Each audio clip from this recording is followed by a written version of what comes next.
Hoje eu vou mostrar para vocês mais dois pilares para se alcançar a consistência no day trade. No vídeo passado eu tinha mostrado esses dois. Agora será o terceiro e o quarto pilar. Sempre assumir o mesmo risco em todas as operações. Por que é tão importante isso? O que acontece com muitos traders? Ganham ali em 3, 4, 5 operações. Por exemplo, na estratégia dele, vamos supor que o mercado tem ali uma amplitude de 100 pontos naquele dia. O mercado fez um movimento ali, que na estratégia dele, ele olha lá no gráfico e ele pensa assim, bom, só vou poder buscar 100 pontos. O que vai acontecer?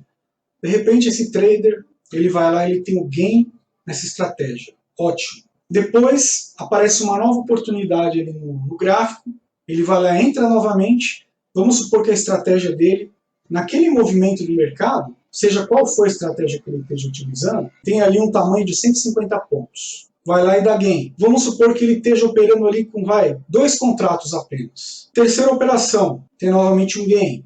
Na quarta e na quinta a mesma coisa. Aí vamos supor que na sexta operação ele vai lá e o mercado fez um movimento muito grande, aquele dia que o mercado explode para algum lado. E na estratégia dele ele vai ter que assumir ali, vai ter que buscar ali 1000 pontos.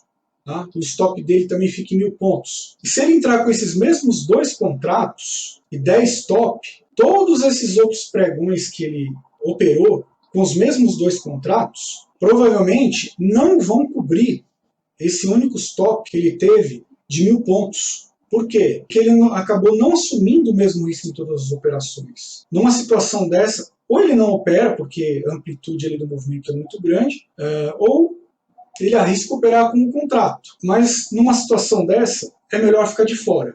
Tá? Isso se você estiver operando com 2 contratos, porque se fosse com 5, já daria para diminuir o número de contratos. Ao invés de você operar com 5, você operaria com 1. O que eu quero dizer com isso? Procura sempre assumir o mesmo risco em todas as operações, aumentando e diminuindo o número de contratos. Porque se o seu objetivo for de 100 pontos, e você estiver operando, por exemplo, com 5 contratos, você vai ganhar 500 pontos. Então deu R$100. Agora, vamos supor que ao invés de ser 100 pontos, seja 500 pontos. Se você assumir um risco de 500 pontos, com 5 contratos, já vai ser muita coisa. Tá? Agora, se você operar com apenas um contrato, aí sim vai ser os mesmos 500 pontos, que vai equivaler aos mesmos R$100. Então você aumenta e diminui o número de contratos para, na maioria das operações, você assumir o mesmo risco nas operações. Se não for o mesmo risco, pelo menos tenta aproximar. Quarta regra, operar em um bom computador ou notebook e ter o telefone da mesa de operações do seu lado. Você tem que operar com um bom computador ou um notebook que não trave. Com um notebook, por exemplo, opere sempre, não só ele colocado na tomada, tá? Mas deixa a bateria, porque se faltar energia, não vai ter problema. E sempre ter o telefone da mesa de operações do seu lado. Porque se caso o seu computador travar, acontecer alguma coisa ali, ou travar a plataforma, travar o home broker, né, com o que você estiver operando, ou cair o sistema, você tem que, e você estiver na operação, você tem que ligar imediatamente ali na corretora, na mesa de operações, e pedir para colocar o seu objetivo e o seu stop na operação. Porque de repente uma operação ela é vencedora,